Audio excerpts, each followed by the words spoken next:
Прошу небольшой диалог. Так, ну насчет диалога, вы знаете, я сегодня уже опоздал на поезд. У меня в 12 часов поезд, я думаю, идет без меня. У меня уже там запланировано в Петербурге куча дел, поэтому...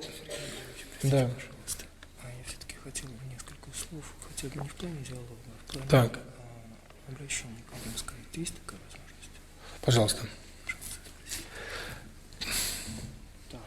Просто я сейчас объясню ситуацию.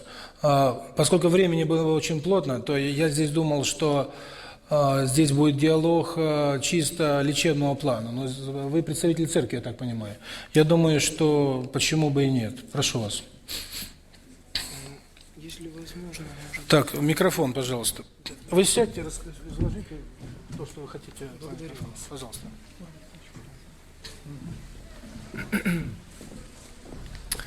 Здравствуйте, дорогие мои сограждане.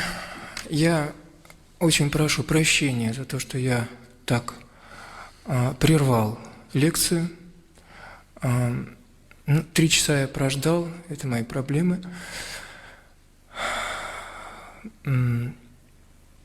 Во-первых, я хочу представиться, поскольку люди очень редко общаются с священниками, хотя они живут бок о бок.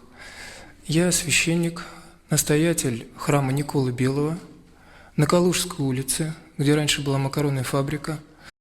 На горе стоял казак, он Богу молился за свободу, за народ, низко поклонился.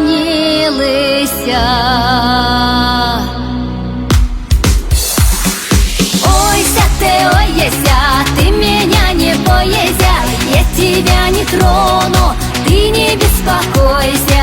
Ойся ты, ойся, ты меня не бойся, я тебя не трону, ты не беспокойся. А еще просил казак правды для народа, будет правда на земле, будет и свобода. Ойся ты, ойся, ты меня не бойся, я тебя не трону, ты не беспокойся. Ойся ты, ойся, ты меня не бойся, я тебя не трону, ты не беспокойся.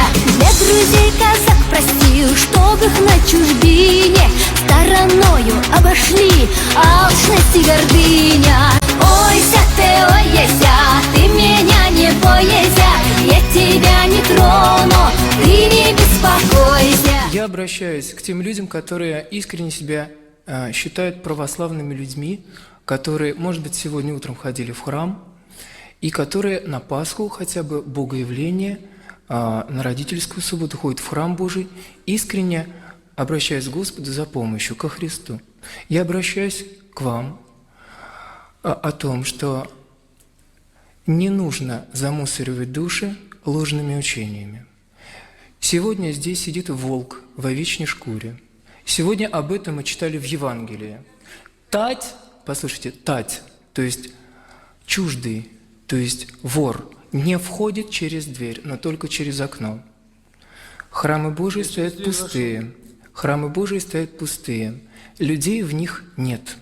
Люди в клубах, в кинотеатрах, где угодно. В храмах Божьих нет. Не зря они разрушены стоят, некому их созидать. Никого нет. Поэтому я обращаюсь к тем, кто считает себя христовыми чадами. Не то, что встать, уйти, нет, это ни к чему.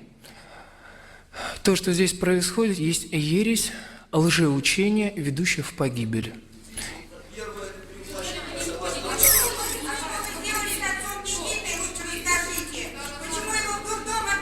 Простите, пожалуйста. Простите. Пожалуйста, так, приходите. Полемику остановим, у нас времени нет. Я вижу, что я просто не о том...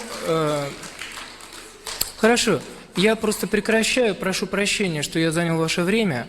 Вот. У Сергея Николаевича, наверное, вопросов... Наверное, вы продолжите, да? Да. Простите, спасибо, пожалуйста. Спасибо за то, что изложили. Простите. Вы знаете, я вполне понимаю молодого человека, но понимаете, в чем дело? Судя по всему, он излагает свои претензии как чиновник, а не как человек, имеющий свое мнение. Понимаете? Потому что относиться, во-первых, это, скажем так, то, о чем я говорил, это не учение, а это мои исследования. Я психолог по профессии, я психолог по образованию. Я окончил курсы, и у меня есть диплом психолога. Первое. Второе. Я смотрю, как сейчас лечит современная психология. Это все больше похоже на магию. Человеку говорят: выведи свое недовольство, выведи агрессию. Но если она куда-то выводится, она потом опять появляется. Я убедился, что все технические моменты вывода, перетряхивания мало что дают.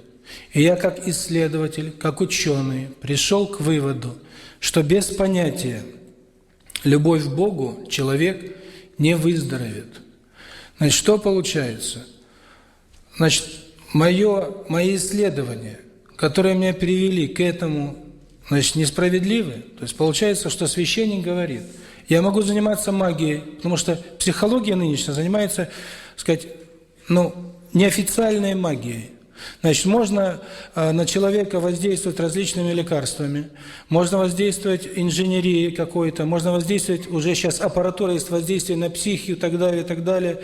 Я вижу, что потом происходит с детьми и с душой человека. Это все нормально. Но как только речь зашла о Боге, сразу это святотатство. Значит, что получается? Церковь запрещает мне говорить слово «любовь» и слово «Бог». Церковь критически, вернее, не то, что критически, а отрицательно относится к моим исследованиям, которые приводят к тому, что без понятия сохранения любовь, без понятия видения Божественного во всем, человек просто не сможет выжить. Значит, что получается? Церковь отрекается от любви от Бога, потому что для нее важнее внешние формы соблюсти.